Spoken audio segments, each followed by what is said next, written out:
Hello, hello. Welcome everyone to In Time. Sorry about that sound issue, and I'm getting an echo, so let's see if... No, that's my fault.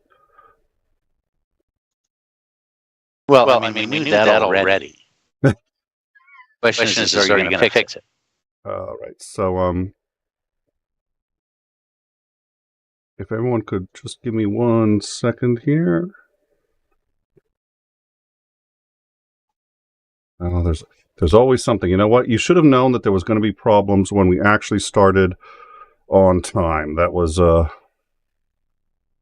sign. All right, I think we've got everything under control now. Thank you so much. So, all right. Presumably everybody can hear. If you can't, let me know. But I think we are in the clear with everything. We were just talking literally in the background about how just like spectacularly awesome the intro music was, and of course, none of you were able to hear that. So what that means is we're going to play that intro for you again right now because it is literally that. I'm just kidding. I'm just kidding. We're going to go forward with the show. Thank you all for joining us. My name is Nicholas Lamar Suter, and most of you not only know that, but if you hadn't figured that out, you'd have figured it out by the failure of the sound in the first 30 seconds of the show. With me tonight is our co-host is Andering and Commander Lance McMillan. Gentlemen, how are you? Doing great. I'm pretty good. Pretty close to Memphis, Tennessee, and not Louisiana, in Mississippi. Visiting the Deep South today. Yeah, I swear to God, every time I call, the first thing I have to ask is where he is, because it could literally be anywhere in the country and sometimes even outside of the country. All right, so today we are going to do part 2 of our breakdown of Peter Zeihan. On our last one, we reached a couple of conclusions. First, that I am incapable of properly pronouncing his last name.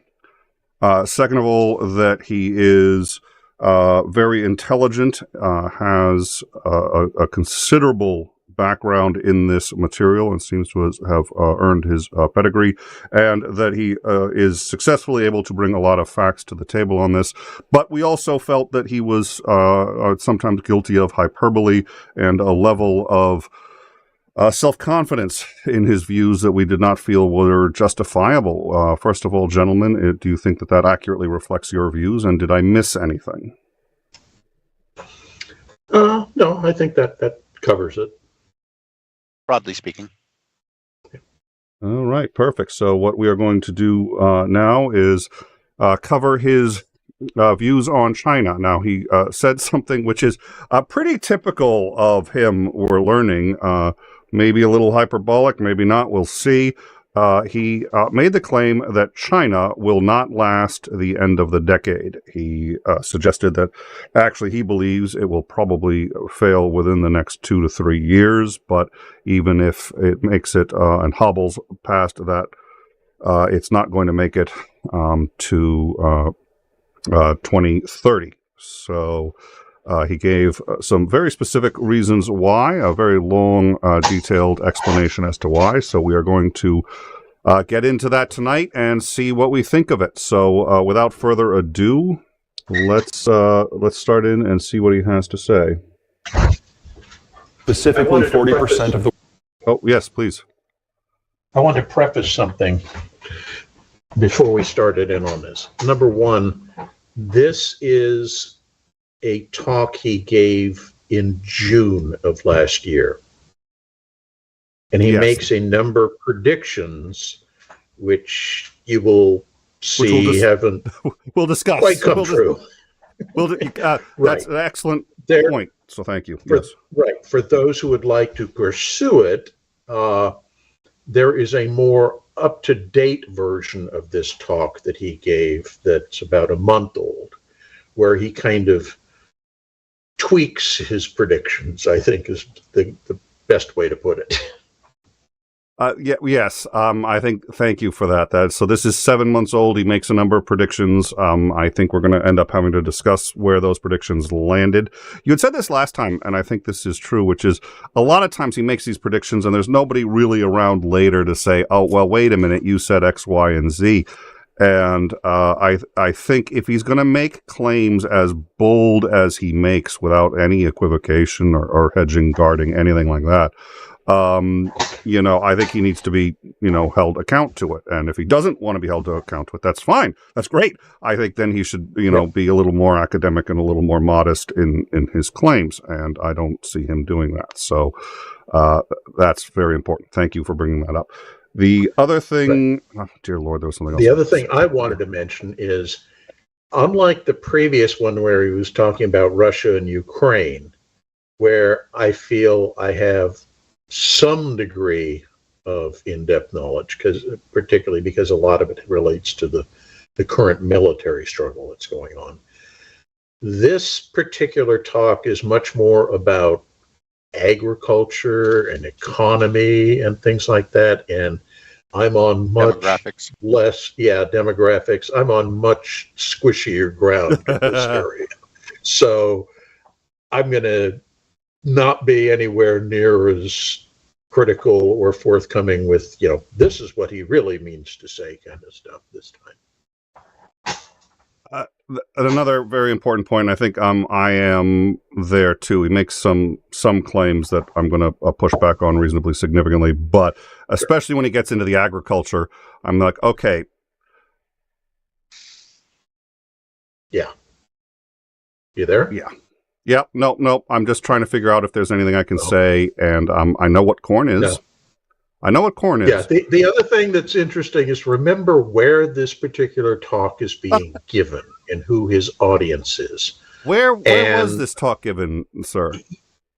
About halfway through, it becomes very obvious he's pandering to his audience. He's giving it in Iowa, and I think this is what is called the Iowa Swine Day or Swine Week or something. It's basically hog farmers. Yes. Yes, and you'll note he does pander to that audience a bit. It's a lot of time talking about pigs. Well, yeah, he gives a lot of talks to like business consortiums, business interests, investors, investment brokerages. He gives a lot of that's where most of his talks are, which is I think where he gets some of his bold brashness in a lot of his predictions, because you start getting into the investment sphere, and it's like you have to kind of move with boldness, whether you're right or wrong, and you just hope that you're right more often than you're wrong. Nobody wants you to equivocate when they're saying, "Should I invest $100,000 in this?" Well, yes or no. Goodbye. I'll get somebody else to tell me yes or no. Thank you. Well, and that's business. The people in business don't. That's one reason they don't like scientists, right? Because scientists are always like, well, to within a degree. Where they're like, no. There's a lot of money on the line. Tell me yes or no. It's like you can't get one from science. Okay, we'll wait until we find a scientist who'll tell us yes or no. So, good observation. All right. I am going to stop. I have a couple of stop points I already have mapped out that I'm going to do. I know you gentlemen probably already have a few. It's almost twice as long as the last one we did, a little less than that. But since I think we'll probably have somewhat fewer comments, we'll probably take about the same amount of time. And with that said, let's go. The world's potash comes from Belarus and Russia combined. Raw potash next year. This year, we're going to lose 4 to 6 million barrels a day of Russian crude, and it will never come back. This is his we have previous not part, priced that in. Yeah, here's a minor nightmare. The world's #1 wheat exporter has invaded the world's #4 wheat exporter. Will never be an exporter again. Disruptions to the flows. One more minor issue, and then we'll get into the big stuff. This was always going to be the last decade of the People's Republic of China. Let's talk about the third most important reason why. We are having government collapse.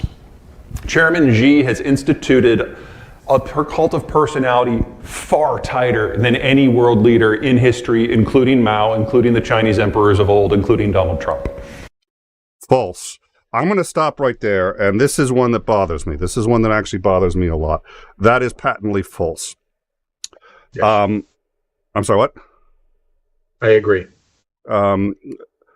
Mao murdered at least 10 million people and was responsible for the deaths of between 40 million and 80 million people, more than Adolf Hitler, more than Joseph Stalin, by quite a bit. And his cult of personality was so strong that it's been more than 50 years, and people are just now starting to say, ooh, that might have been a bad idea. There has never been a cult of personality in any recent history more than Mao. Now, he has just said a claim that I don't think any historian, anybody who's looked at this could think is even remotely defensible. I don't think there's a defense to it. This isn't even close. Even if you ignore historical precedent, I think if you look at the current precedent of just North Korea. Oh, that's a good point. Yep. Yeah, I mean, Xi's cult of personality is minor compared to that. Nobody has Xi claiming that, he invented television and the internet and, the sun shone for the first time in 1,000 years over Mount Ouagadougou because he was born on that day or something. And that's the kind of nonsense you're seeing with North Korea. So this is another case of extreme hyperbole. Well, and that's what's important to note. Is he lying? The answer is probably not. And the reason is I know for a fact he knows that the statement he just gave is not true. But he doesn't need that statement in order to make the case he's about to make. The case he's about to make necessitates that Ping is a cult of personality and a strong one. He needs that. I think he can clear that bar. I think that's true, and I think he can clear that bar for the purposes of... So, what's he doing here? It's hyperbole. But it's, in my view, reckless and irresponsible hyperbole, and it makes it very difficult for me as an intellectual or intellectual. I don't know. We may have an idea on that before the end of the show with any luck. It makes it very difficult for me to take him seriously because it's like, I know for a fact he knows that's not true. It's not even it. There's no bridge to that claim. Yeah. To me, it's worse because he doesn't need to make this claim. It doesn't help his additional arguments coming later. It's just, this is throwing the turd on the dinner table and hoping to get a response. Yeah. I think it's somewhat a showmanship. It makes him sound better. I think he's doing it as a presentation gig, not a honesty gig. I think you're right, and honestly, that concerns me because he's discussing a lot of intellectual topics, and intellectual integrity is supposed to come first. But I'm also a guy who, goes on YouTube and is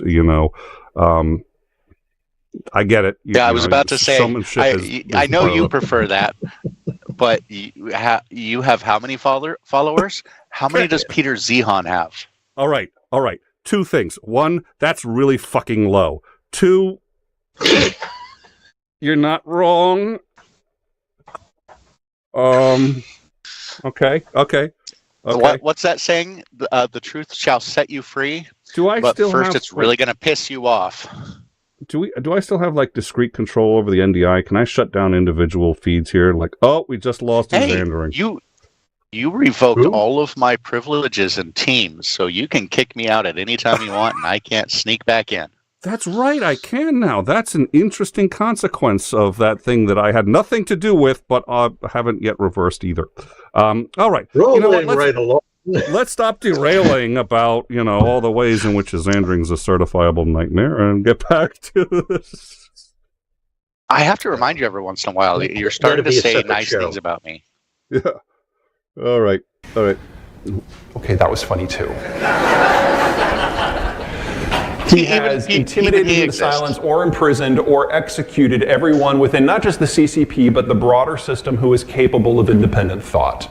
He no longer has advisors. No one wants to bring him information because they don't know how he's going to react. He has literally shot the messenger so many times that he is making decisions in the dark.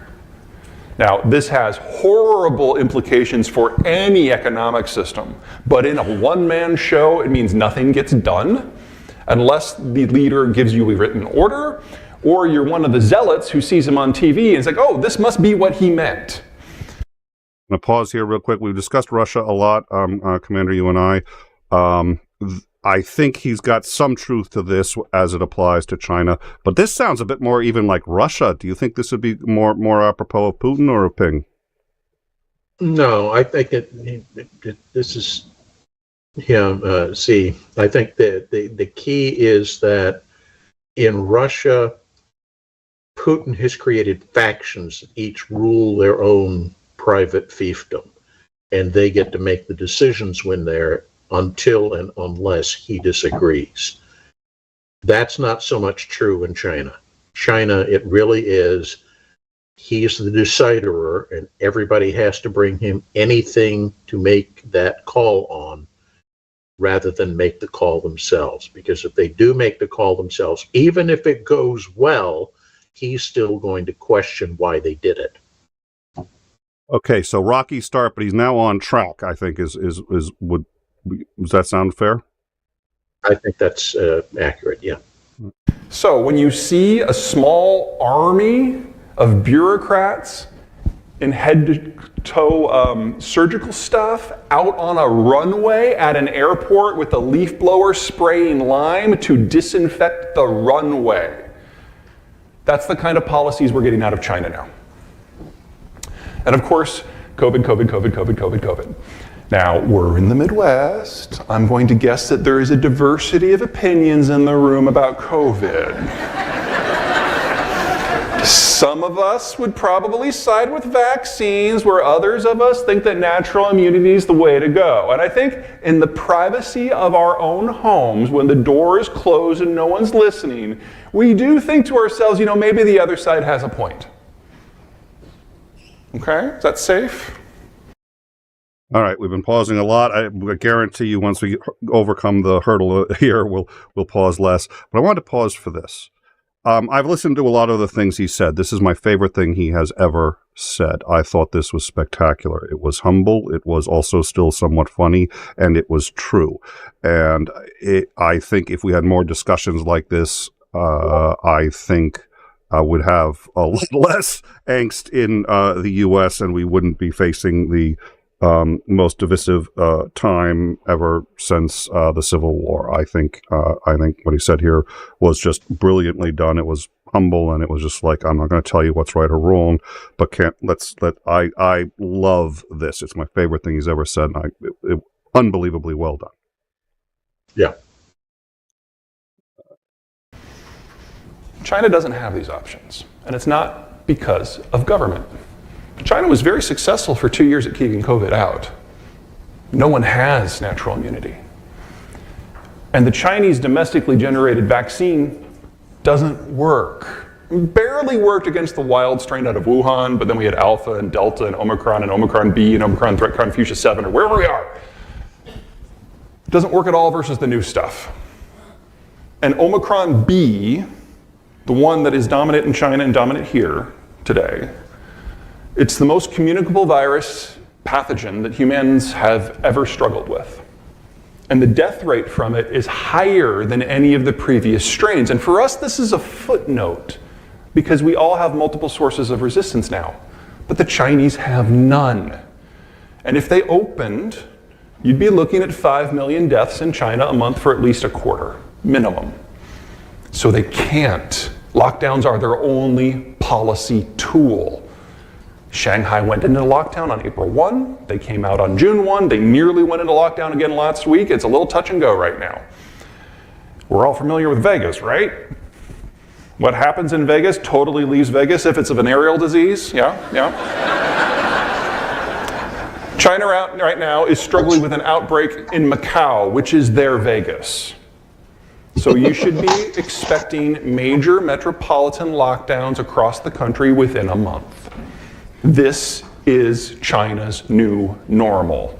They can no longer participate in manufacturing supply chains because they can't keep the factories open. Pause for one minute here.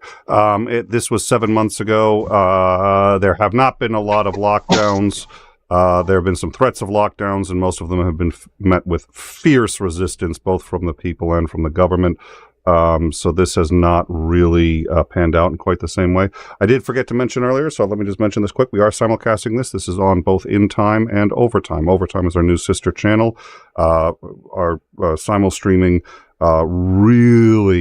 really frustrates our head mod, so I'd obviously like to keep doing it as much as I can, but I'm aware that it's a little confusing to our audience as well, having that bot always show up. But we have to get that channel to 1,000. As soon as we get that channel to 1,000, it can monetize. It can do the same things that we can on In Time, and things get a lot easier for us. Why are we doing this? We've split it so that people who are interested in news can go to one channel. People who are interested in interviews, stuff like that, can go to another one. That's it. It makes it real easy for everybody. If you would like to super chat, this is what got me thinking about. We have a super chat, so I'm going to go check in on that in a minute. If you'd like super chat, has to be done on In Time. Overtime is not monetized. But like, subscribe. If you like the content, if you think we do a good, balanced discussion on Zeihan, and if you learn something and you have friends that you think would want to learn something too, share. It's one of the best ways to help us out, and we hope you will do that. Go to In Time if you want to super chat, and please do drop in on Overtime and give us a share. Someone just asked, does it matter where you watch it? Watching on Overtime probably helps a bit. Once it hits 1,000, also has to hit a certain number of watch hours. My suspicion is we're going to hit that, but either way, it probably doesn't matter. We need the subs more than anything. Thank you all for your support and help. I know you're not here to listen to this, so I'm going to go back to it. What I do want to say is this is a prediction that I'd give him a D- on this one.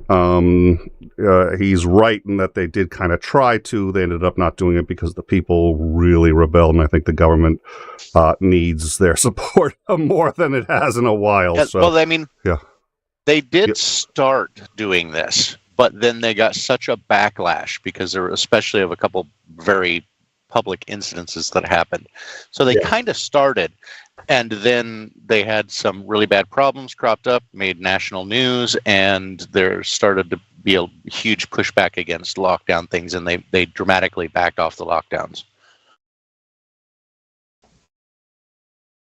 Well, and so that kind of highlights my objections to some of the things that he says, though, which is, on paper, what he said made a lot of sense. In reality, I think this was an objection that you gave earlier, Zandring, too, where you sort of said, like, there's so many things you can't factor into this. You know, a defender of his could easily say, look, he'd have been right if the people hadn't have reacted that way, which nobody could have really predicted. I would not have predicted it, and may have not been predictable. But having said that, because there's unpredictable, that's why you always say there's caveats, there's possibilities. He's talking as if this is an absolute certainty, and the reality is he was close. And the reasons it didn't happen may have been sort of beyond his ability to predict, but this was a D- prediction in my view. Yeah, I mean, it makes sense from an academic view. I mean, if you just look at this from an academic view, what he said makes sense and looks like it would have actually continued. But then the damn real world stuck its head into everything and made things vastly more complicated with things that were tied in that nobody even expected to be tied in, and it changed everything. So, I mean, I think that's one of the big differences in a lot of the things that he speaks so confidently about, because he's viewing it academically, not with all of the messiness of the real world involved as well. I think that's well put. I think that's exactly right. And truth be told, too, if I was somebody who was paying for his if I was a businessman who was going to make decisions based on what he says, I'd rather him express some lack of confidence, so I know just how much his confidence, what level of confidence he has in his predictions. Aaron Colson, $10 super chat on In Time. Thank you so much. It really does help. We get demonetized a lot. You notice we played Walking in Memphis earlier, which is a song that I just happen to like. You play a song like that, you get demonetized. We get demonetized anyway, and our head mod Titan at one point said, if you're going to get demonetized anyway, why not just play whatever the hell song you want at the beginning? I was like, you know what? good point. That's why we can play it, is because we're going to be demonetized anyway. That's why super chats really matter, and that's why likes, subs, and views matter a lot too, because we're not going to get it through advertising. So Aaron Colson, $10. Thank you so much. China's push for global citizenship seems to be a step in the direction of transhumanism or push for global authoritarianism. Are the rank and file of the CCP altruistic or authoritarian? $10. Thoughts, anyone? No, I think authoritarian, absolutely. Yeah, I have no doubt that they're authoritarian. I mean, there are gradations of that term. I think you have to understand that as an entering argument. Some of them are more authoritarian than others, but the general gist of it, the thing that got them where they are today, is that authoritarianism. Yeah, and I don't see that changing. I think Ping is very aware of social media, of what other governments think, and I think he's good at pandering to that. He does not have the level of misinformation and sort of the weaponization of misinformation that Russia does. He can't compete on that level, but he is good at coming across as, and take a look at, and we talked about that peace deal that they put forward. You know, it's like stroke of genius. You know, it's like, we want to help, we want to be on the, and it ends up being, as Macmillan pointed out, entirely self-serving. And there's no way by putting that deal forward that they lose. The worst case, and they win no matter what happens. So, yeah, I think it's going to be authoritarian either way. They just happen to be quite good at, they're good at coming across much more globalized and ready to interact with the West, and I think realistically they are. So, all right. They are prioritizing health. That comes at a cost. Now, they're going to be losing access to Russian crude because of the war. They're losing access to manufacturing and employment because of their health policy. And we're having government failure as a managerial issue. All that really leaves is food security. Now, we all know that they love their pork. And we all remember African swine fever from 3 years ago when they had to cull more hogs than the rest of the world has hogs commercially. Now, they've started to get back in. Well, they've done more than start. They've offered a series of subsidies at the federal and the local levels in order to encourage hog farmers to re-enter the market, but they forgot to abrogate the debts of the hog farmers that went out of business because of ASF. So you've got 2 million dudes like me taking subsidies who have no idea what to do with a pig. And so they're buying food from everywhere in the world, even if it's not appropriate for hogs. So obviously they're going for soy and corn, but they're like getting broken rice out of India and like croissant grade wheat out of France to feed to pigs. Like the least efficient way to do it. And again, 2 million people who have no idea what they're doing. Now, according to Chinese statistics, there has been no ASF in the country for months. She gets it. Yeah. You look at a heat map of where the cases are in East Asia, and like all the borders are like red. But in China, it's everything's fine. They're probably in the midst of a fairly significant outbreak again. The question is how far and how loud does it get before they have to do another absolutely top to bottom mass culling. Whether that happens this year or next year, I don't know, because Chinese data, but we know it's coming. And if they don't have pork, all they've got left is rice. Rice is the most phosphate input intensive, phosphate is the crop that needs the most. Rice is the crop that is most phosphate intensive. Wow, that took like 4 tries. And so the Chinese have traditionally been the world's largest producer and exporter of phosphate because it's a food security issue. Well, they've stopped all exports until further notice. So we've lost potash because of the Ukraine war. We've lost phosphate because of Chinese mismanagement. Let's talk oil. This is total investment from all state and all private into all oil and all natural gas globally. And back in 2014, a narrative took hold in the financial centers of the world that fossil fuels were done. By 2030, we're going to be off of them. And since it takes 3 to 8 years to bring a field online, and another 5 to 15 years to break even, why in the world would you put your hard-earned money into a fossil fuel project when you will never get it back? Now, there's a lot of things about that line of reasoning that are wrong in my opinion, but it took hold. And over the next several years, total investment into the space dropped by 2/3. So lesson number 1 from that, it takes 3 to 8 years to bring a new field online. If we triple investment today, we don't get back to 2019 prices until 2025, if we start today. Now that's what's true for the whole, the average. That doesn't necessarily hold true for each individual circumstance. This is by far my favorite graphic series. I like to call this the checkbook map, because every dot is someone who can pay their power bill. That's where the world's oil and gas comes from. This is, in one picture, a lot of the angst of the last 70 years. It's just, it isn't convenient to where we live. And getting it from A to B, that's part of the angst of the global system. Now watch North America. Watch Saudi Arabia. Here's where the shale is. There's 20 odd things about American shale that are fundamentally different compared to conventional energy. I think this is the most important one, at least for the moment. For us, only for us, we produce it where we live. And yeah, the Texans are gonna bitch about having to get it across state lines, but it's not like you're going to central Siberia. This is easy, this is a good problem. Also, it doesn't take 3 to 10 years to bring on a shale field. It takes 3 to 8 weeks. Now,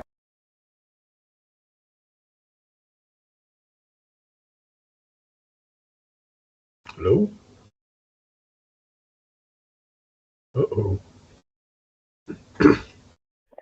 No, I muted myself, of course. Why I wouldn't be. You had said the French, the Germans, something, so I wanted to pause it so that I could. Yeah. Yeah, I was going to say, if you look at the map, he says we're the only ones that have shale where we live. Except if you look, there's stuff in Europe, the Baltic states, Denmark, a bunch of those people as well. And South America he is right. Pretty well, yeah. If you look at China, not so much. You look at Russia, not so much. You look at the Middle East, not quite so much. Africa's not doing pretty good either. Unless you're South African. Or the, Boy, talk about a country that really won big in the resource allocation lottery. Now, the U.S. did really too, but South Africa is the only country that I know that competes. It's like, well, you get 2 and you get 2, and let's give 20 to South Africa. Yeah, they get. The other thing I want to point out, and this is interesting, and I've had this discussion with reasonably well-educated people, and one of them too said, "Well, China's never going to end up starving to death," and I was just like, what do you mean by that? And they're like, there's never going to be a mass starvation problem in China. And the reason is it's a modern go country. Back less than 100 years. Go back less than 75 years. And I made that. I said, dude, the Great Leap Forward. They estimated something like 20 million Chinese starved to death as a result of it. 80 million. 20 was the original number. Then they went to 40. And then when they got the internal numbers out of China. I need to read a new book. Between 40 and 80 million people starved to death in China. And they can go back to that. And actually, up to 10 years ago, I have a soliloquy. I wrote an essay once that for some reason people found controversial on why I love sweatshops. And the central premise of this was, and I wrote this about 10 years ago, and at the time, children were starving to death at an ungodly rate in China. 1 in 4 of the population was at best food insecure, and a great many of them were starving and or undernourished.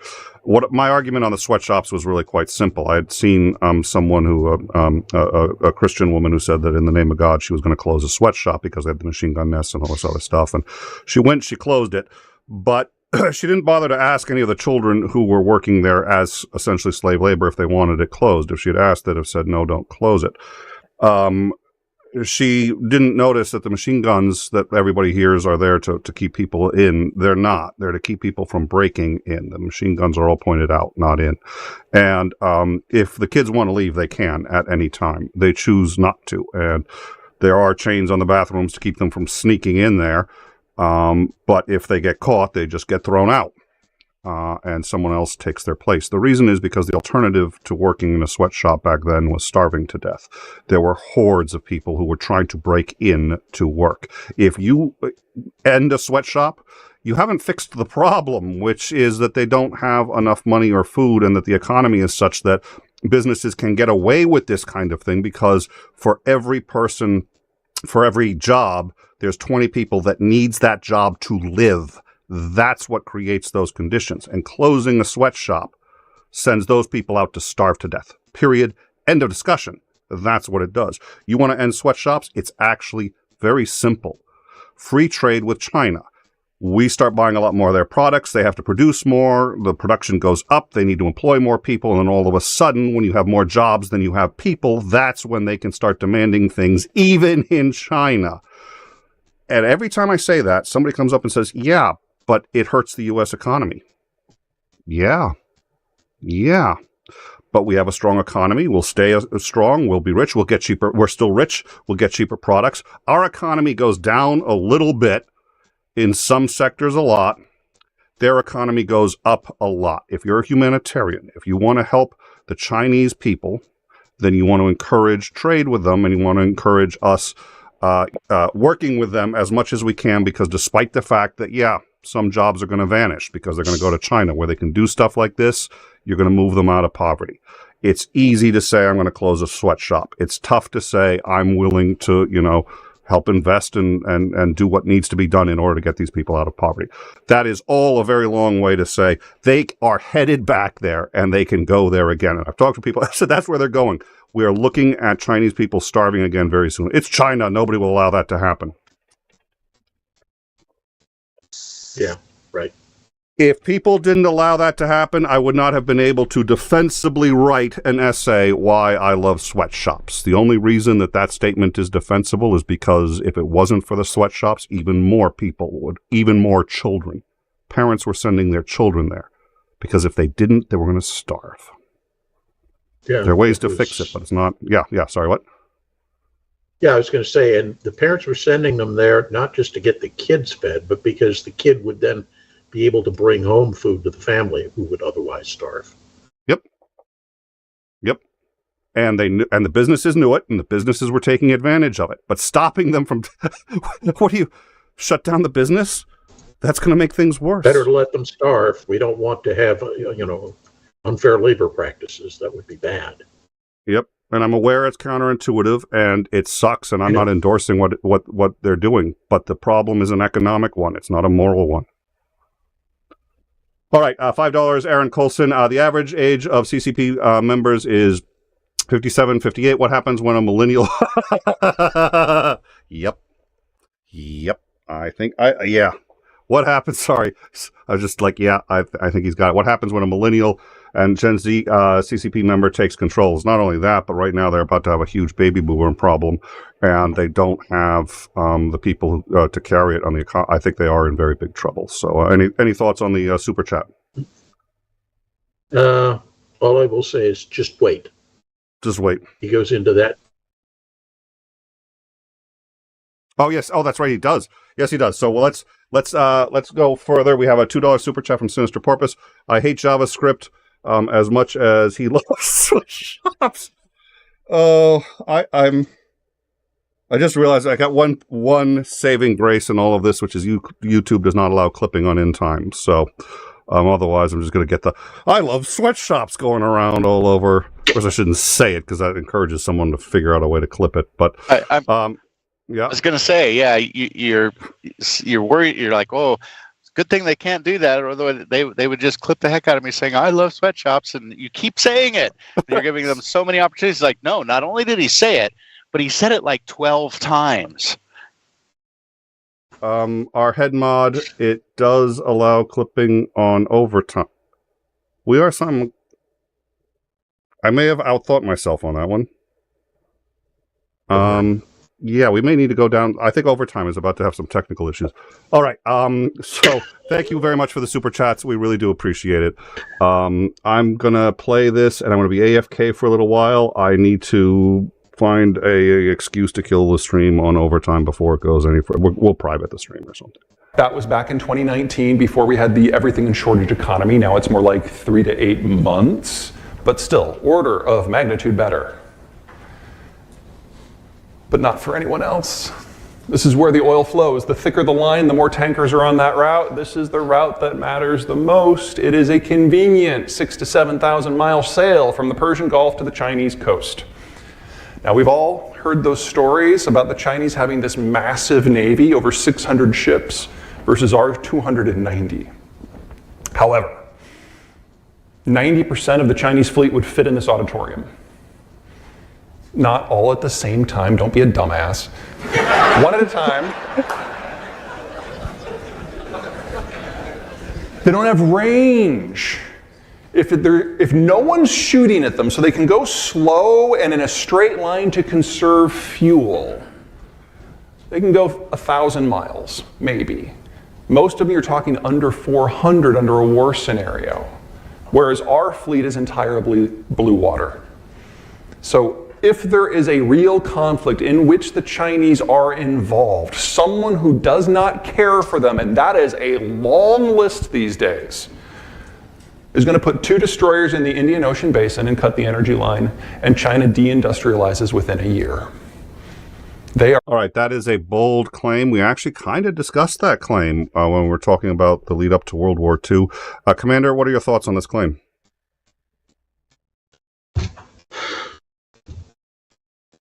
It depends on how you're defining deindustrializes. And it also depends on whether you mean the entire country, I mean every single, mom and pop small machine shop inside China, or if you're referring to major industries.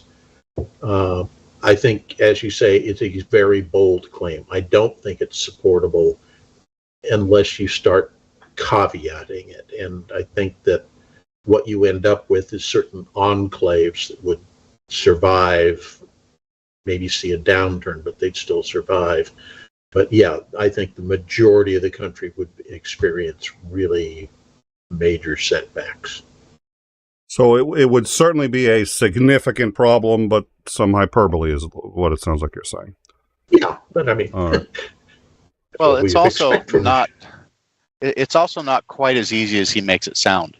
He's like, oh, just plunk a couple destroyers there in the Indian Ocean, and just completely disrupts everything. It's like, well, a couple destroyers, one, aren't going to be able to chase them all down. Two, you need to be able to support those destroyers. And unless it's India doing this, and most of India's naval fleet, I wish you could see my air quotes, are canoes with radios in them.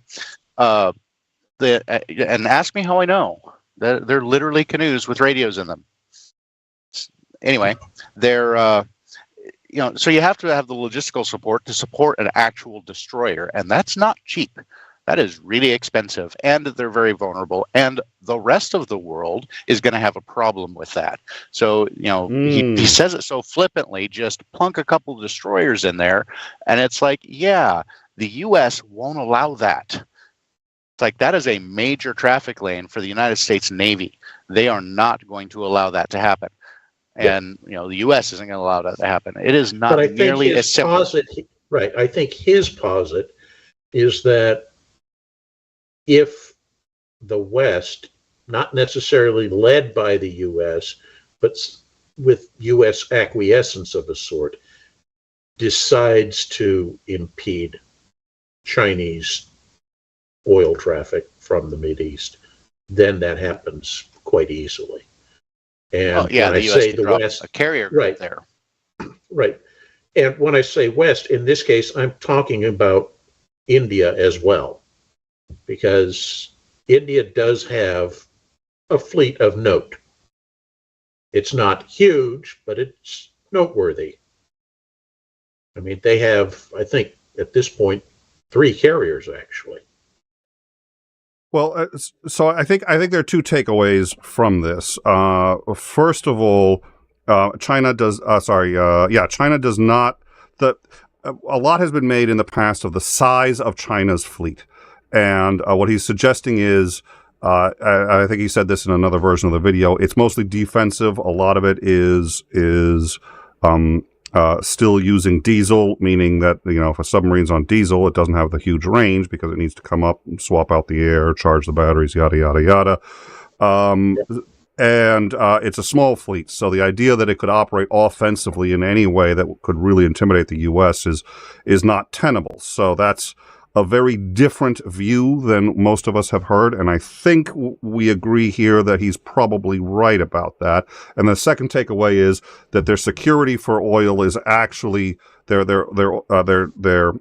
supply chain is extraordinarily vulnerable, and if the U.S. did decide to interfere with it, we could do so highly effectively with very little effort, I think is the takeaway. Does that sound fair to everybody here? I think that's kind of what he's implying, yeah.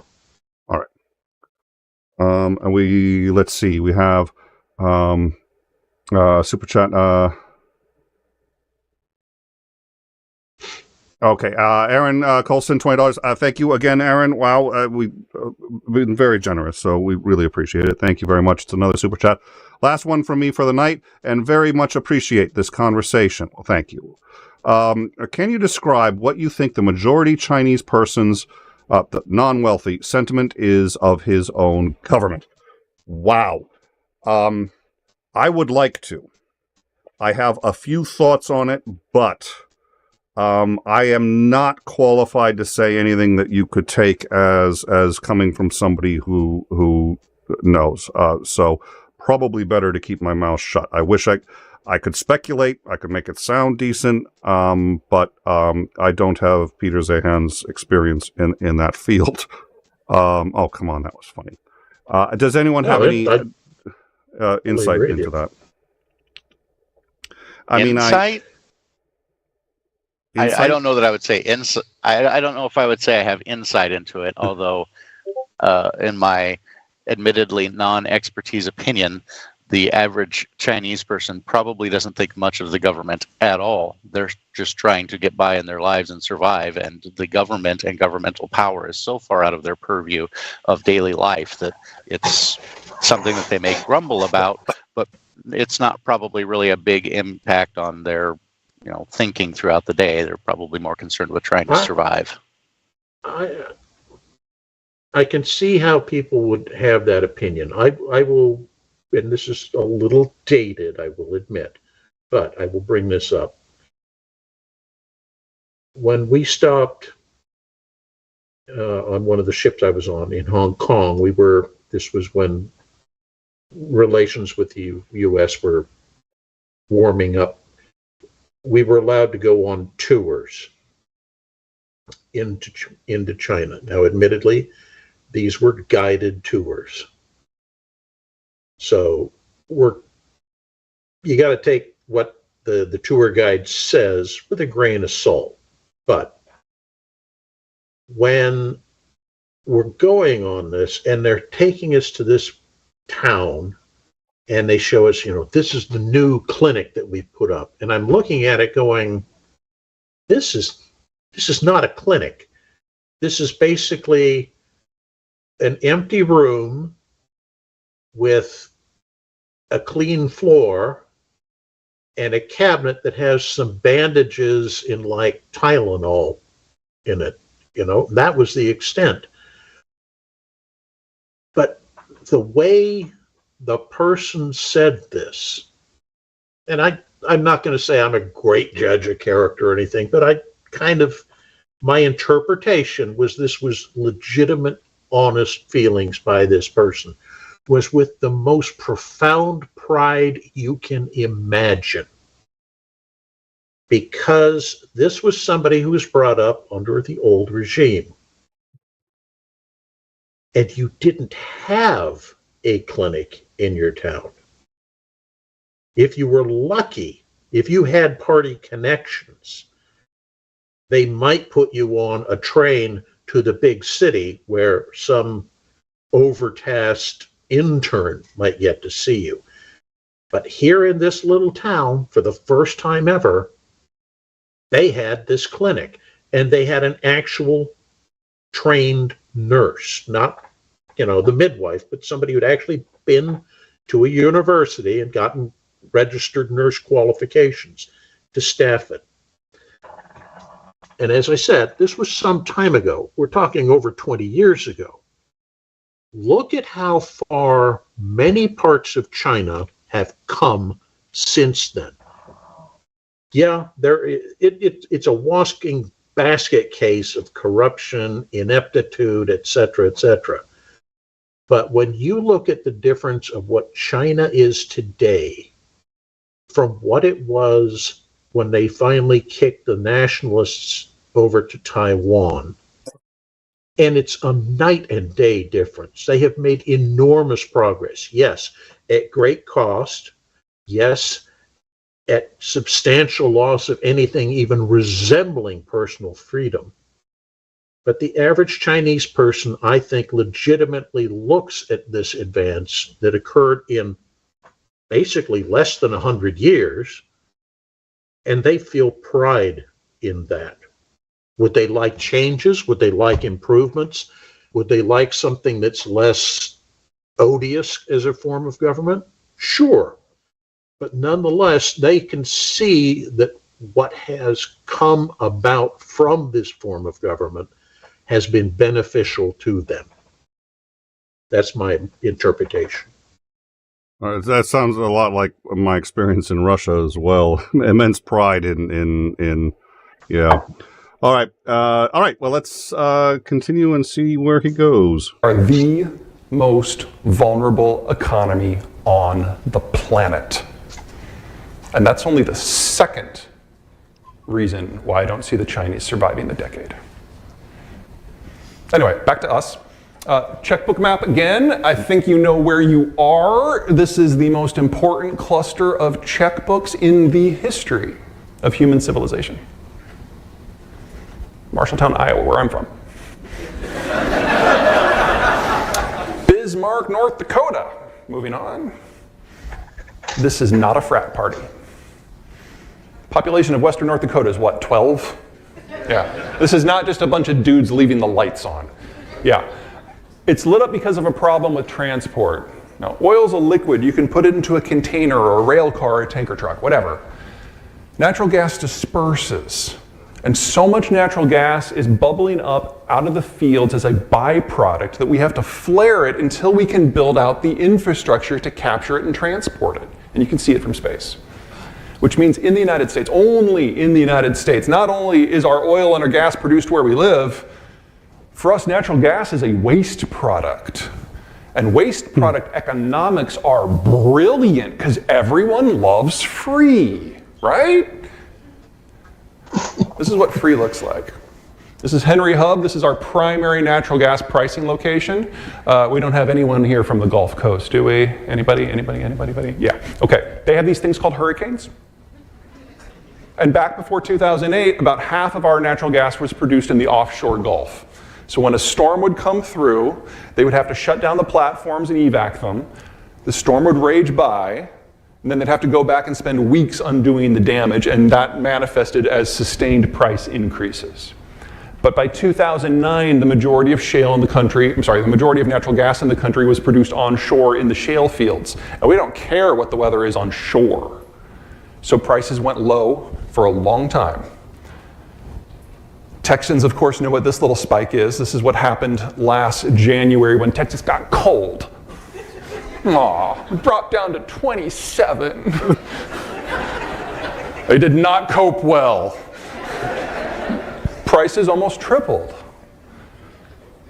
And this right here, this little thing, this is what we're all bitching about right now. It's like we're nowhere near the 50-year average yet, folks. And yet this has got us ripping our hair out. You guys want to see what the Chinese and the Europeans are bitching about? Because this is so much fun. Europe's already in recession. I don't care what the statistics say. China would be in recession from this if it wasn't that they're probably in recession from the COVID lockdowns. 3 years minimum for this to be fixed, assuming the Ukraine war stops tomorrow. We are looking at not a recession, we are looking at an energy-induced depression that is affecting multiple continents, probably already. But not here. This is a good problem. This gives us a competitive advantage in everything. All right. I have a decent background in economics. Not enough that I could be considered an expert, enough that I can usually opine somewhat saliently. I tend to think he is right that we're potentially facing an energy problem. It's beyond me to know how confident I could be in all of these claims. Some of his economic claims later will be a little more in my sphere. But having said that, I will say I'm aware he's playing to a very specific audience. That's also why, if he's in Iowa, he's going to hit on Texas, and I get that, and that's perfectly fine. But the energy problem and that spike is a huge problem for a lot of people, and that is the difference between freezing to death and whether or not your family survives in some countries, even some Western countries, is what that spike is. So even if he's completely right on all of it, it would be nice if he could dial it back. It may be a problem that we'd like to have. It isn't true for countries that are genuine friends of ours. And so I get a little troubled by this kind of behavior. Yeah, I agree. Could we do better? Oh yeah. Could government policy be more on point? Yes. But the baseline that we're working from is pretty good here. All right. Oh God, I hate this graphic. This is the graphic that gives me nightmares. The deep blue, the deep green, those are the world's major producers and exporters of grain and soy-based calories. Everyone else on the map is a net import. Countries that are in orange and red import at least half of the calories they consume. In a world where the fertilizer system breaks down, we've lost potash because of the Russians, we've lost phosphate because of the Chinese, and because of the natural gas price increases, a lot of Europeans have already stopped producing nitrogen. Here are the places looking at 40% reduction in their ability to grow the crop in the first place. All right, I'm aware that the sound issues that he's experiencing, despite the fact that he was in Iowa at the time, naturally one might attribute to the producers on In Time. Believe it or not, it's mic problems that he's having on his own. I will say, I think he's once again, he's like, okay, potash, the potash is gone. No, there are other countries that are producing potash. Perhaps the market has suffered a huge hit, but every one of those where I said this is it. No, it's big, but he's really glossing over some serious points here, or some significant exceptions to what he's saying. This is famine. We will have it again in the fourth quarter of this year. We already know in the United States that a lot of farmers have crop switched away from corn and soy into things like hay that are less input intensive. We already know that in sub-Saharan Africa, they're just not using as much. We won't have an idea of what yields might look like until probably mid-September. That's usually when we get our first good batch of data. It's not enough. We will easily be having 500,000 to 1 billion people this year suffering from malnutrition by year's end, and there's not a single thing going on in the world right now that suggests to me that any of the fertilizer interruptions are going to be solved this year or next year. In fact, I anticipate them all to get significantly worse.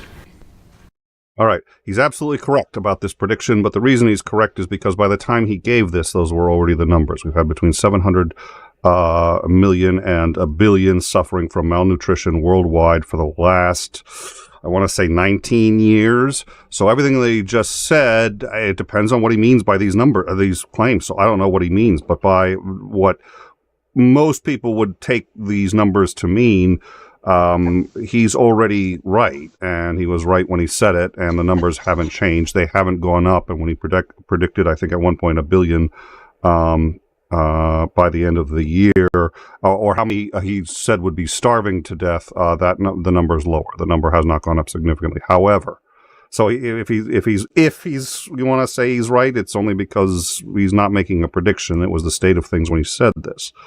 Having said that, I think China is facing starvation. I think if it's going to avoid a return to where it was maybe 10 or 15 years ago with mass starvation and struggling, the likes of which you've never seen before, I don't know how they're going to avoid it. I don't know if that's going to end their government. It didn't last time. So, yeah.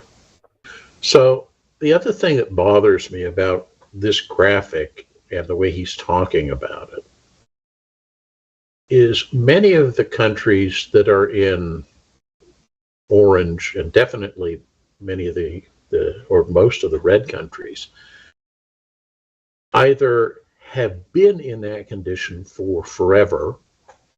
I mean, Somalia being a case in point. I mean, yeah. How long has Somalia been starving? Since Somalia had people living in it, basically.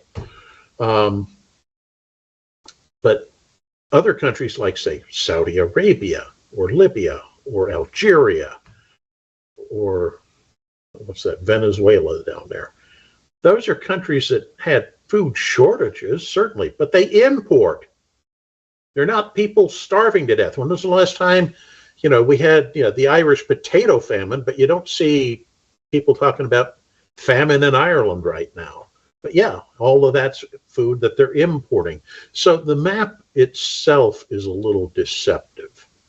Well, and in some areas where there is actual starvation going on, Venezuela, it's not because of the fertilizer shortage. Yeah, exactly. So I suspect his claim is going to be that's what's going to push it over the top. It's going to be a problem. I think the takeaway here is that the map is not fully accurate in conjunction with what he's saying. Mm-hmm. But what he is saying is definitely of serious concern. Okay, that makes sense. I like it. So the map is being pressed into service in a way that's not appropriate, right. But that does. Right. All right. So I'll put it in another way. If we take, say, South Africa, which is green, so it's basically self-sufficient. It doesn't export, but it makes enough to feed itself. And let's assume that because of the fertilizer shortage or whatever, South Africa now has to start importing. That's going to drive the price up. Yes. How is that going to impact countries that, even though they've been in the red, aren't starving, say Ireland or Saudi Arabia, would they now have to pay out more money? You see what I'm getting at? Yep. Yeah. Yep. So, I'm going to take this. I'll be right back. All right, you go take that.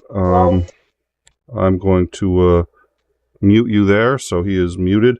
Somebody in the live chat, just if he starts going, let me know. I've been watching the map, and I'm checking the live chat, but if I forget to unmute him, Xandring, you're muted already. Too? Oh, he's done already? Oh, right. And good to go. All right, perfect. I'm also going to mute Xandring, and people in the live chat, if you see him going, don't bother to notify me. I'm going to, that button, I'm going to mute him, and then I'm going to yank the button from the control board. All right. I don't know why I'm so mean. I'm sorry. I love Xandring. He makes this a much better show, and I just have to be mean to him. I'm aware. Doesn't mean I'm going to stop, but, All right, so where were we? Who's to say that being mean to me isn't what makes this a much better show? I like that. I just want people to know how much I suffer. Xandring's like a brother to me, and I come onto the show, and I have to be mean to him. I don't want to be, it's ratings, folks. I'm like Peter Zeihan, I know what makes a good show, and it's hard, but I'm willing to bite the bullet.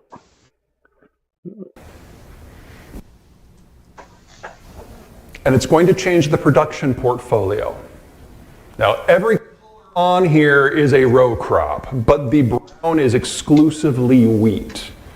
One of the fun things that happens with globalization is instead of competing within your own county and feeding your own county, you can specialize. You can produce whatever your climate and culture allows for you to do at volume for sending to other places. And in doing that, we stop growing wheat. So if you go back before World War II, the US was a big wheat state. But once globalization happened, we went into corn and soy because we could get more bang for our buck with that, and we pushed wheat to the margins. Wheat is cold tolerant and drought tolerant and heat tolerant. So you grow it where nothing else grows. And when you do that in the industrial age, you're growing the wheat on the margins in places where nothing would grow without those industrial inputs, things like fertilizer and irrigation. If those supply chains break down, not only can you no longer grow wheat there, you have to grow wheat on your better land. And that means the volume of internationally traded agricultural commodities is in the early stages of collapse. But production isn't going to overly change here, because for us, most of the inputs are local. Let's compare that to the big competitor, Brazil. This is Minnesota. Not that far away. Weird people, but not that far away. Winter triggers a soil recharge cycle, aka free fertilizer. The Midwest, for the most part, is prairie soils. Soil being the right word. This is the Brazilian Cerrado. It's tropical savanna. And the way you grow crops in a tropical savanna is you wait for it to rain, you break out your bulldozer, you chain up a tree, you pull it out by the roots, and then you poison the soil with lime for 3 to 20 years until you get rid of the excess acidity. You then are left with something with the consistency and the nutrient profile of beach sand. You can't grow stuff in sand unless you fertilizer the hell out of it. In terms of inputs per calorie produced, Brazil is the second least efficient producer in the world. But in a world of globalized agriculture and globalized inputs, this is a minor detail. Should something happen to the inflows, we have a very different situation. So here's the American. I'm going to pause really quickly. I just want to show this.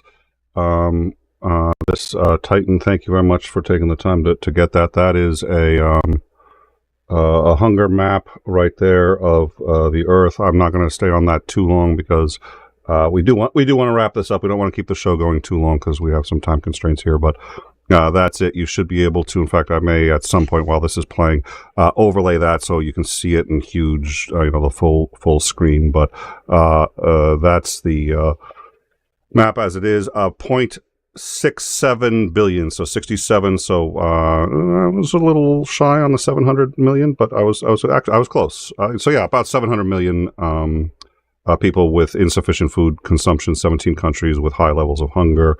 That's the map as it is. Let's get back to Peter Zeihan here, and then we'll if we have a little time, we'll discuss that later. Thank you, Titan. And fertilizer profile. The big numbers on the left, that's the percentage that's imported. We produce almost all of the nitrogen and phosphate we use. Our problem is potash. But we have Canada. Also weird people. But wow, are they reliable when it comes to commodity production. So we get over 80% of what we need from our northern neighbor. We only have 12% of our total vulnerability to one product that is dependent upon the Russian space. Is it inconvenient? Sure. But we've bitched about less. Here's Brazil. There is no Brazilian agricultural sector without Russian involvement. And Russian involvement is going away. It's the world's largest source of soy exports. And without global soy exports, there is not a global pork industry.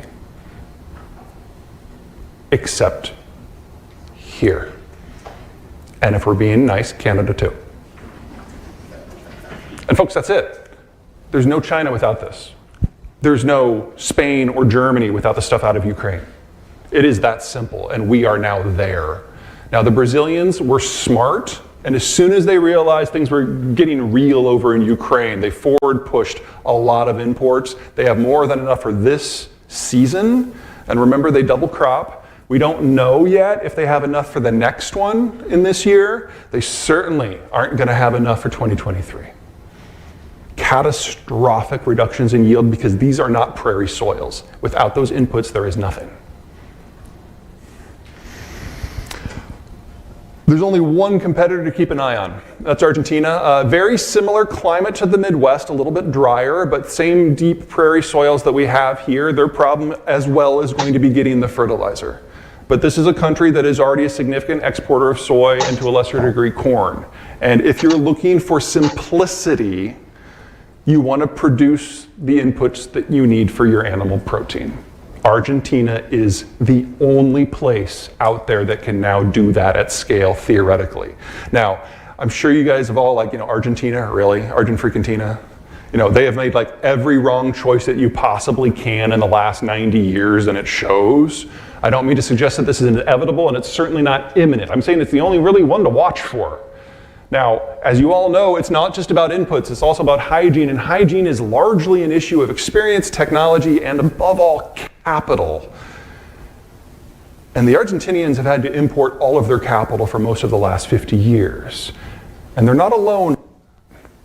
This is net worth. As you age, your net worth increases. At first, you're spending everything on your kids and your cars and your college and your home. But as you move into your 40s, the kids are moving out, and the house is getting paid down.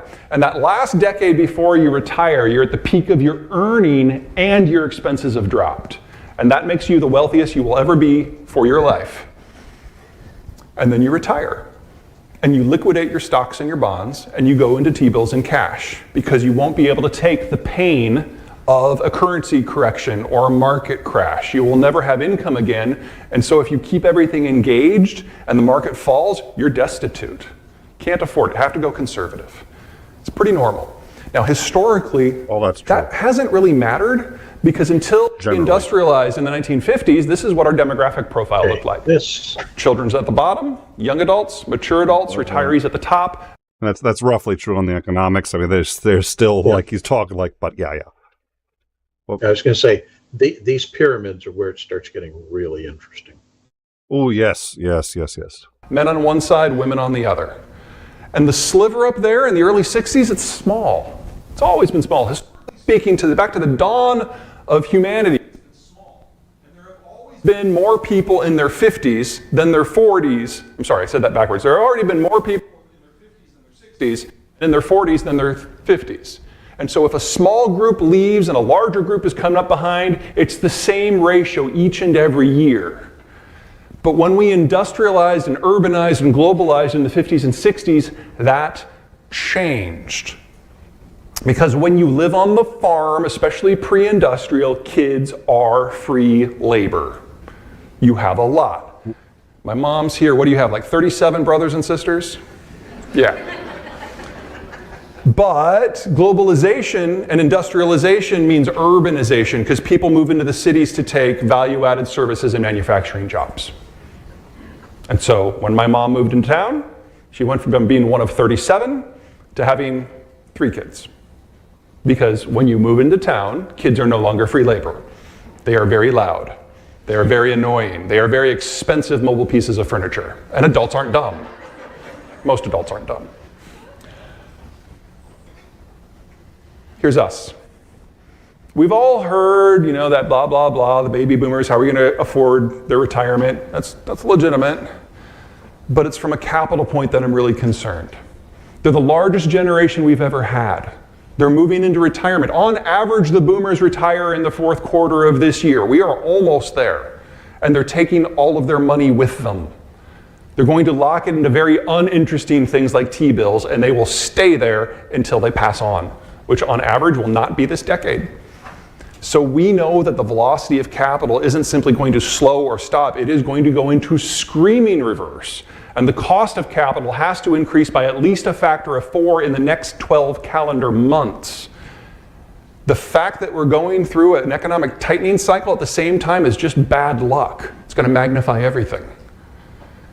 Capital has never been this cheap, and it never will be this cheap again. So if you need to borrow for anything for the next 20 years, go do it. Like right now, they're recording this. You can watch it later, because you will never have this opportunity again. That's the capital thing. There's also a workforce thing. So boomers, largest generation we've ever had, retiring this year. I'm going to pause it really quick. We've actually only got, I think, a little more than 10 minutes left, but I want to point out he's giving financial advice. It's half joking. He's serious about it, but he's not a financial advisor. And I'll just point out, if he had a license to give financial advice, what he just said could cost him his license. That's a rather bold and reckless statement. So the only reason he can make that statement is because he's not licensed to make that statement, which is an odd position to be in. There's no consequences for him to say something like that, and there is, as most of the stuff, some truth to what he's saying, but please don't just go out and buy, don't just invest your life in what he's saying here. That is the single largest factor behind the inflation that we're feeling right now, labor inflation. Because this generation, the Zoomers, the young bucks that are coming up from below, they're the smallest generation we've ever had. In calendar year 2022, that is a shortage of 400,000 workers. And that will increase each and every year for the next 12 until we peak in 2034 with a shortage of 900,000. Only then will it start to get bigger or better. And we know that's exactly where it's going to go, because all the baby boomers are here. They've been here since 1965. We know exactly how many there are. And the Zoomers, they've all been here for a few years too. We know exactly what the inflows and the outflows into the market look like for the next 20 years. It's not great. But it is so much worse elsewhere. Here are the big four economies of the world: the Europeans, the Chinese, the Japanese, and us. Something really quick. Yeah. Before he gets into the rest of the world, he talks about a worker shortage of 400,000 increasing to 2035 to 900,000, and conveniently leaves out that for the last couple of years, we've had over 1 million people entering the United States. So that doesn't seem to be much of a problem. He does address that. Does he? All right. I don't remember that. Yeah. I will caveat that by saying he may not address it in this one, but in the more recent version of this that I saw, he does talk about that. And he's given, for those of you he gives roughly the same thing, and he tells the same jokes most of the time, which is, by the way, perfectly fine. I'm not going to give him a hard time for that. There is something to be said for showmanship. I have seen people who were geniuses who had information that I thought everybody needed to know, but because they didn't know how to present well, nothing came of them, or information that I thought was highly valuable. And unfortunately, there are people who are great showmen and vacuous otherwise. So it's 6 of one, half a dozen of the other, but he's a skilled showman, and that's actually an important skill to have. So, bottom two were terminal 20 years ago.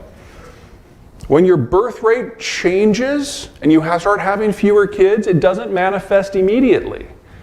But if you do it for 60 years, it's not that you've run out of children. You ran out of children 40 years ago. You're running out of adults now. And we're looking at mass retirement across the world. Now, there is something very different about the American demography, and it's right here. We know them as millennials. That is, I did check with Department of Human Services. What was it? That is the correct sound to make when discussing millennials. I don't think there's ever been any real disagreement on that, and I completely concur.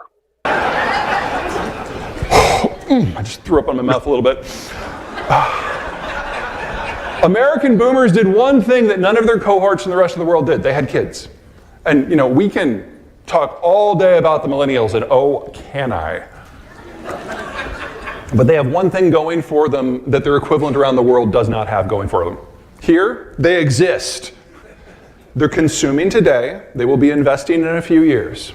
They are the light at the end of the tunnel. Now let's talk about China. Here's the number one reason why you should not expect to be selling anything to China by the end of the decade, perhaps as early as next year. That demographic structure was already the world's fastest aging workforce as of January of 2000. This is already well past the point of terminal collapse. If they were going to fix this, they missed it by 30 years. We now know that this data is wrong. The Chinese have completed their 10-year census. They're starting to release the data in bits and pieces, not all at once because it's really bad. And they're now publicly admitting that they overcounted their population by in excess of 100 million people, all of whom were born since the one-child policy was adopted, so people 40 and under, and the vast majority of whom were women because of selective sex abortions applied en masse. The yellow bars probably don't exist. We don't have an economic theory that suggests that that leads to anything but full-scale societal collapse. It's just a question of whether it happens in 2029 or 2023. And when I look at the energy situation, and I look at the Ukraine war, and I look at the import disruptions and the flows and nationalism and Trump and Biden and all the rest, I gotta say, it's looking like it's going to be sooner rather than later. When I speak to pork groups for the last few years, I've been telling you, if you bet the farm on sales to China, you will lose the farm. It doesn't mean there's no hope. It does mean you need to look elsewhere, like these four. Vietnam, Indonesia, Mexico, Colombia, these are your markets of the future. Vietnam is already the world's most pork-hungry country, eating more per person than any country in the world, including China. And there's over 120 million of them. Indonesia, 260 million people, nominally Muslim. They still like pork. Southeast Asia is like weirder America. Mexico, likely to be the fastest growing economy in the world for the next 30 years. We have the healthiest demography in the advanced world. They have the healthiest demography in the advanced developing world. Courtesy of Donald Trump, we are linked together with NAFTA too. There are a lot of things about Trump I'm not a fan of. That was a stroke of genius. Thank God. No, even a stopped clock is right twice a day. And yeah, they may have the fastest growing economy, but the problem is that he's making it sound like that's going to mean that they're going to have a strong economy and they're going to have a lot of money and be able to contribute significantly to a modern Western economy. And that doesn't mean that. The fastest growing economy from a really bad economy still may be a bad economy by the time you're done. It wasn't just negotiated, it's implemented, folks. It's done. And one word, carnitas. Nom, nom, nom. It's like, I gave a presentation to like poultry farmers of America a few years ago. Like, if you can get the Mexicans into Thanksgiving, I mean, what about Thanksgiving does not sound Mexican? Family gathering with food. I mean, come on. It's like, this is a low carry here, people. Because of the breakdown of global trade, North America broadly needs to double the size of its industrial plant in a very short period of time. Mexico is part of that solution. And Mexican farmland is awful. They need to import about a third of their food. Where do you think they get it from? And then finally, Colombia. The biggest problem that Mexico faces is that there's just not enough of them. There's only 130 million people in the country, and we're losing roughly a 1 billion person workforce out of China. Mexico can't do it all. They need some help. Colombia is the country most likely to help. So Colombia, top 5 list for fastest growing economies for the next 30 years. We already have an FTA with the Colombians. So this is your replacement plan. If you are not selling to these countries, find a way. They all like pork too, so that's that. Okay, final slide. This is CPI. The Americans and the Canadians, sibling countries, very similar. It tracks as you would expect. There have been 3 big phases for inflation since World War II.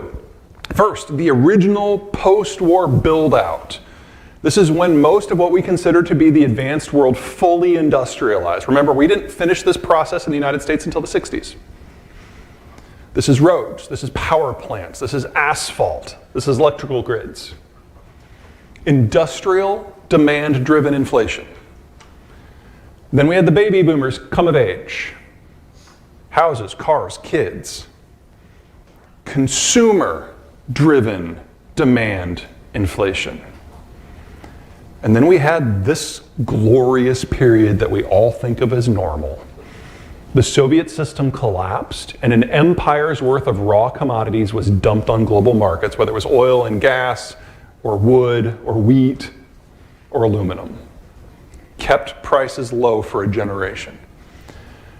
And the Chinese entered the global system in 1989, 1 billion workers, pushing down the cost of manufactured goods. We had 30 years of the lowest inflation ever recorded in human history. It is not normal, and it's ending. The Chinese labor is going away. The Russian commodities are going away. And we have to deal with a double spike now. Because while the baby boomers are retiring, the millennials are here, and they're in the prime of their consumption years. And we need to double the size of the industrial plant in the next 5 years. Every disinflationary trend we have benefited from in the last generation is flipping. And every inflationary trend we have dealt with in the last 2 generations is coming back on steroids. Your mid-case scenario should be inflation of 9 to 15% for at least the next 5 years. Now, I realize that's kind of a but it will likely also be paired with the fastest economic growth we have seen in this country in decades. There's not a lot that the government can do to make this easier. There is a lot the government can do to make it worse. And when I look at who we've elected the last 3 times, I can't say I'm overly confident there. But your sector produces the thing we can't live without. I don't care what happens with government policy when it comes to agriculture, because the macroeconomic, the secular, the demographic, the geopolitical trends that are hitting the rest of global agriculture are devastating, and they cannot be adapted to. Here you don't face any of that. So, starting later this year, you're going to look out at the world and you're going to see famine, and you're going to feel really bad. And then you're going to change a few things, because you're going to try to feed the world, and you're going to fail. You don't have enough of a lever, and the problem's too big. And you're going to go downtrodden, and then you're going to look at your bank statement. And then you're just going to laugh. You're going to have to put your heart in a safe deposit box. But you are looking at the fastest expansion in farm incomes per person and per acre that we have ever seen in this country's history, and it will last for at least the remainder of this decade. It is not a straight line from here to there. But I think you'll cope. Okay, if you're looking for something to throw at your neighbor. The only thing that,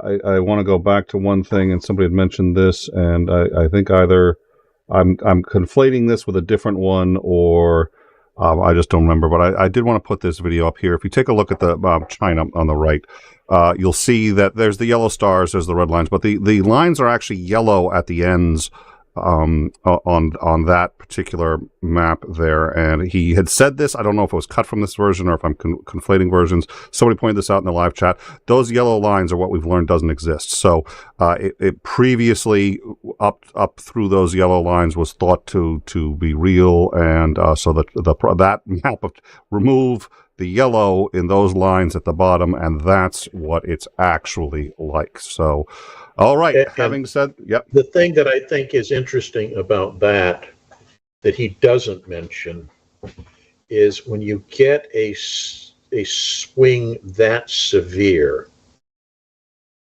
it has echoes that will continue for generations to come. I'm conflicted. He said that, put your heart in, and again, and I think this was something you had said earlier and is extremely important. He was paid to come and give a talk, and to some extent a pep talk to pig farmers in Iowa. That's what he's here to do. I've done gigs like that. And you put the best possible spin on it you can for that audience. That's part of what you've been asked to do. Sure. You do that within the bounds of what telling them the truth. And so that's what he's done. It struck me as somewhat callous, even keeping all of that in mind. But I would like to blunt some of the people who sit there and say, "Oh my God, how can he?" Well, he's talking to pig farmers and who are worried about their futures and trying to say how and why. But all of this gets right back into I'm not so much saying that. Yeah, I think he was a little callous at some of these things, but I'm talking specifically about that demographic breakdown there on China, with that sudden change of, we thought it was this, but it's really this, because that major change means that it's going to echo as generations progress through, where there simply aren't going to be enough Chinese women to produce replacement generations. And it's going to continue to just skew all out of proportion. And that social disruption is already being felt. And you have to remember that Chinese society is very traditional minded, and there's this whole thing about, and this is why they were aborting all the female fetuses, of perpetuating the family name. You don't have to be royalty to worry about that. I mean, even some little pig farmer, literally, is concerned about preserving his family's name. And right now, you've got perhaps 30 to 40% in some estimates of Chinese men, young men, who are coming to the realization that because of government policy, they will never be able to continue their family's name. And it's at the same time, it's flipped the role thing, where it used to be female offspring were simply commodities. You sold them to other families. They were a burden on you. It was your male children that were going to provide for you in your old age, et cetera, et cetera. Now, female kids are, everybody wants to introduce you to their daughter, or introduce their son to your daughter, to hopefully find a mate so that the family name can continue, kind of thing. And so, all of that societal, cultural disruption going on at the same time that all these things he's talked about is going to hit.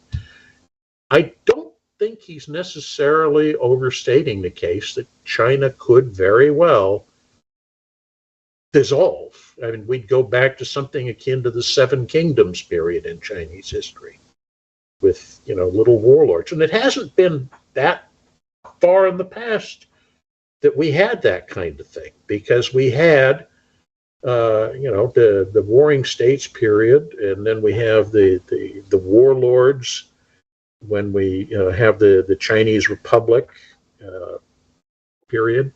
All of that together is just crazy. So we could easily see major disruption out there. And as we've talked about many times, whenever the government sees itself under threat, one of the first things it does to try to distract the people from their own inadequacy is to find an external threat to point them at.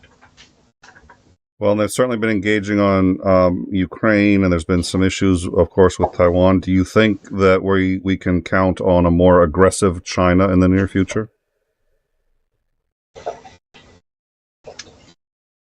I won't say we can count on it, but I will say it in terms of, I don't think we should be surprised. It's something we should watch for. Yeah. All right, Zandring, any other thoughts there? Yeah, they've kind of dug themselves a hole, China anyway, with their population demographics, and it's not like people didn't see this coming. I mean, I can remember 20 years ago people criticizing China's one-child policy is like that's the worst response to a supposed overpopulation problem that hasn't actually materialized yet. So, I mean, there's been lots of people that have pointed out that this is something that's probably going to happen, and the skewing of the males versus females, and just the collapsing, number of workers. And he keeps saying, I guess he's trying to be as noticed as possible. It's essentially like clickbait. He's like, okay, well, China's just not going to exist. And it's like, well, no, that's not true. I mean, there have been lots and lots and lots of global empires that have collapsed. They're still here today. The British Empire, I mean, China's collapsed several times. Japan, the Empire of Japan collapsed. Well, actually, we blew them up and they surrendered and then collapsed. But we rebuilt them. There's been lots of the Ottoman Empire collapsed. It's like, but all those people are all still there. They just changed what they were doing. What he's specifically talking about is he doesn't think that China is going to be a global economic power in the coming future, and they're going to start succumbing to a lot of their own problems that are going to take them out of that. And we're starting to see a lot of that happening now with onshoring or nearshoring in the United States. There's a lot of things. It's like you used to pick up a pair of Wrangler jeans or their cargo pants, and it would say, made in China or someplace in Asia. Now they're made in El Salvador, I think it is. Yep. So there's been a lot of manufacturing that has been at the very least nearshored. You're also seeing, at least I'm seeing, maybe it's because I'm looking and maybe there's a bit of bias there, but I'm also seeing a lot more commodities and just consumables that are being produced in the United States. I'm seeing a lot more companies. Origin, for example, has popped up. Origin, Maine. They're making boots, they're making jeans, and their jeans are all U.S. products. It's the cotton from Texas. The thread is made right there. It's all sewn together and manufactured right there in Maine. They're hella expensive still, but I'm seeing a lot more of these companies. Sanctified Supply Company is making things like bags and stuff. And so I'm seeing a lot more of these companies of making all American stuff popping up. And even in the areas where they're not necessarily still made in the United States, you're starting to see a lot more, especially Central American and Mexican made stuff. So, and you're also seeing hybrid stuff. Yes.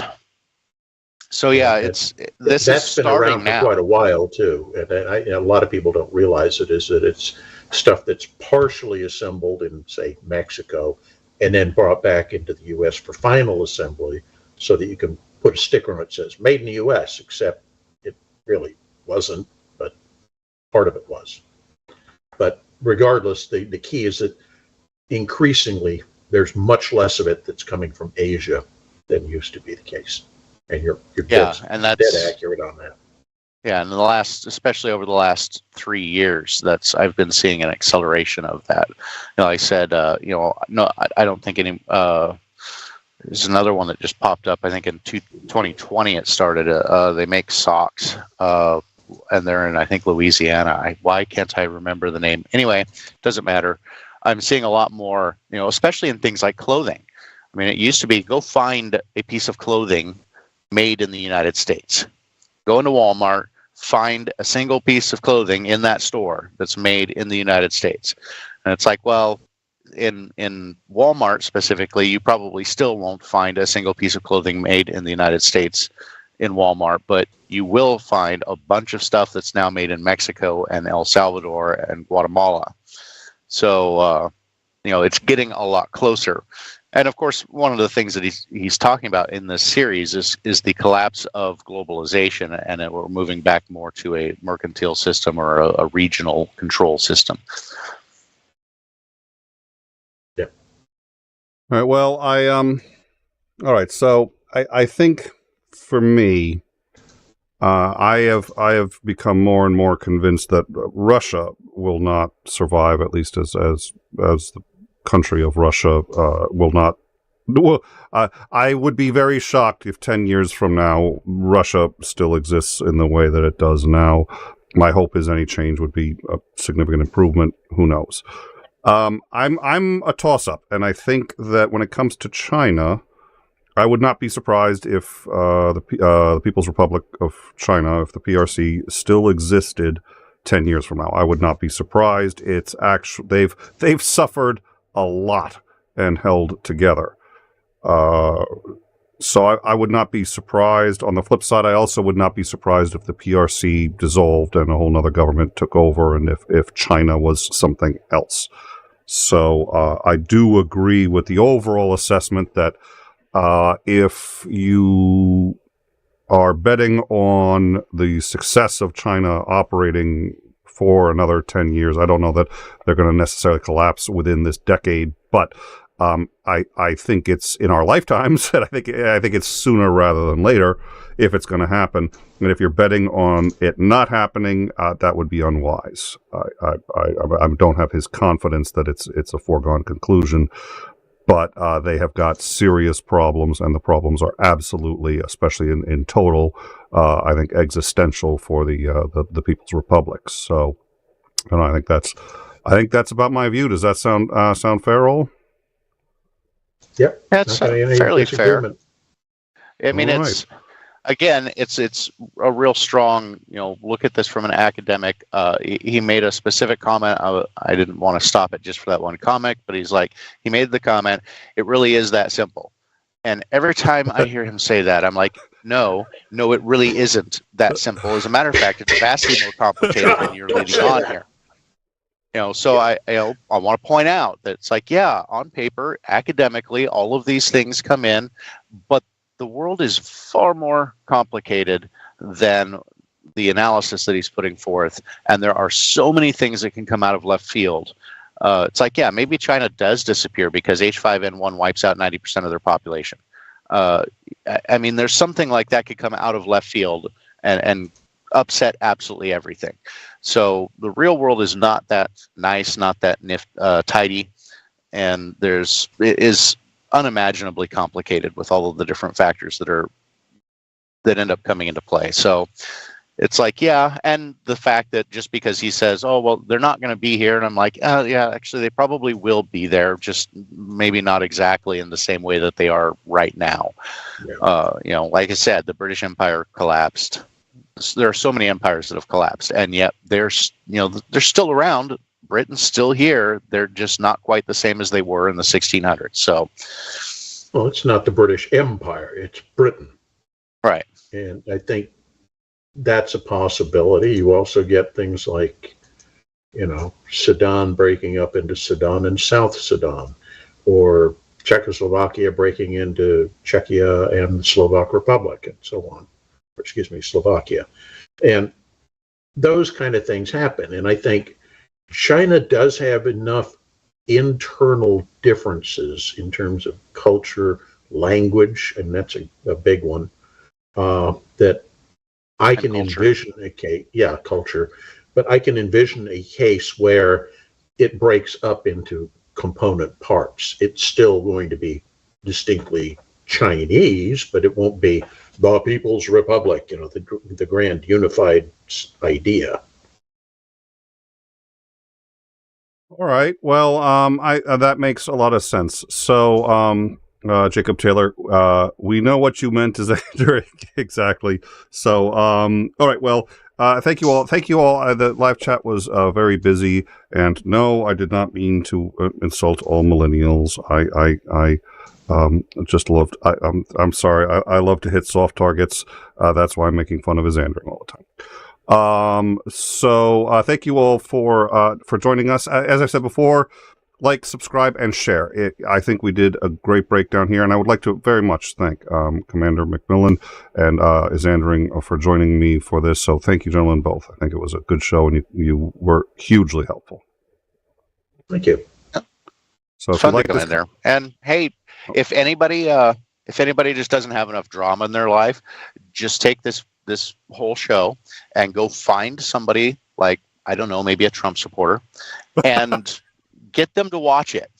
Share it with them. You really need to see this. They're really good. They praise Trump in this. So get them to watch it, and you can start a little drama in your life. And if you don't have enough, I could help with that. We got some good compliments on the last one too. I know there was a guy who was a huge fan and sort of felt that this guy was sort of the voice of God. And my hope is that they don't sit there and say he's an idiot and he doesn't know what he's talking about, but that they put some grains of salt there on it and realize he's preaching to a crowd, and you have to just double check the things he says. So, and there's nuance that he ignores. At any rate, thank you, gentlemen, all, and join us on the Discord, and you will find a few links to also our previous show. Our previous show is also on both In Time and Overtime. You'll find where you've been covering a lot of information. We are anticipating the impeachment of, the indictment of Trump. We've talked about how and why. We've been covering that mostly on In Time, so make sure that you're on the In Time show if you want to keep up with that.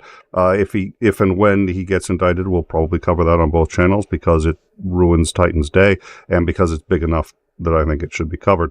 So short of that, we are next going to have Commander McMillan and myself will be doing Downtime and just chatting, and that will be on Thursday, 9:30 p.m. Eastern, Friday, 1 p.m. Eastern Standard. We're going to have Operator Starsky, and we will be discussing the latest going on in Ukraine.